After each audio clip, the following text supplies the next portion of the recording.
Good morning again, Scott here, known as Cantaloupe to some online, and I'm bringing another video to you on a subject that's interesting to me. It might be of interest to you or someone you know, and I want to talk about confirmation bias a little bit. Some of us have heard about that. Maybe you have, you're familiar. Confirmation bias is having formerly concluded something or arrived at a result that you believe in, that you abide by, has been largely accepted by the person in question. And I want to talk about what the cause of this is, because confirmation bias is a bias, so it can influence a situation and a person's behavior, especially when the thing that they have formerly confirmed is not correct. Here's the problem. So it blocks the reception or receptivity to new information on that same subject. That's why it's called a bias. But this runs deep. It runs really deep. It runs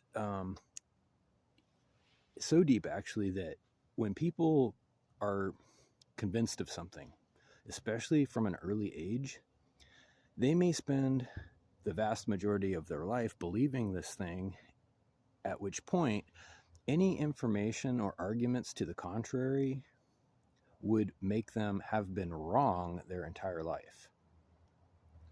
Think about that for a second. So it starts to put things in perspective. If a person has believed something, especially if they have been vocal about it to many people, information to the contrary, some kind of, unwelcome evidence to the contrary, is going to be wildly unwelcome.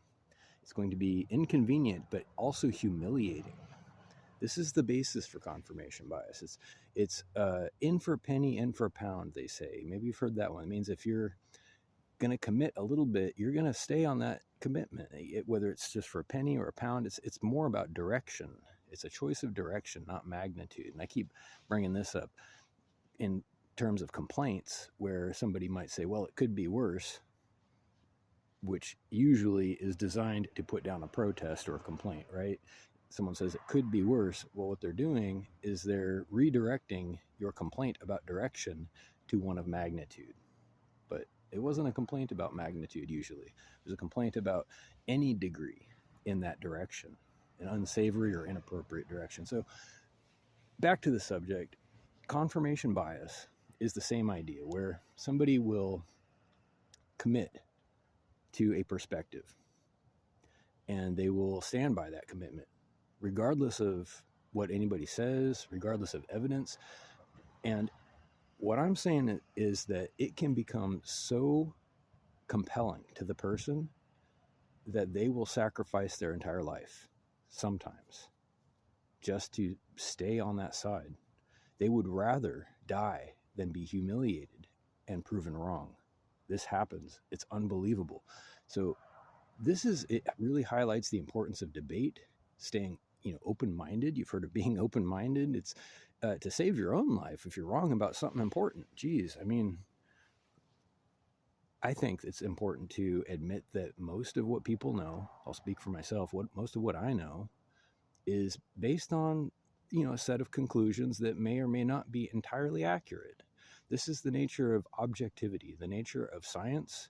It's saying, okay, if these things are true, then this might be true as well. But at the foundation of all that stuff is what exactly? Well, this is the debate for philosophers, right? I think, therefore I am. What is true? Well, cogito ergo sum, if I'm saying it right, is Latin for I think, therefore I am. It is perhaps the seed truth, the only thing that we can know for sure that is absolutely true. And it means something. It means something that everything else is kind of, it may or may not be true, but what kind of proof can there be? There are certainly true things. It is what is real. But thinking something's real and having it be real aren't always the same thing. Saying it doesn't make it so. Reach out with questions or comments to whiteheartrobot@gmail.com. Thank you.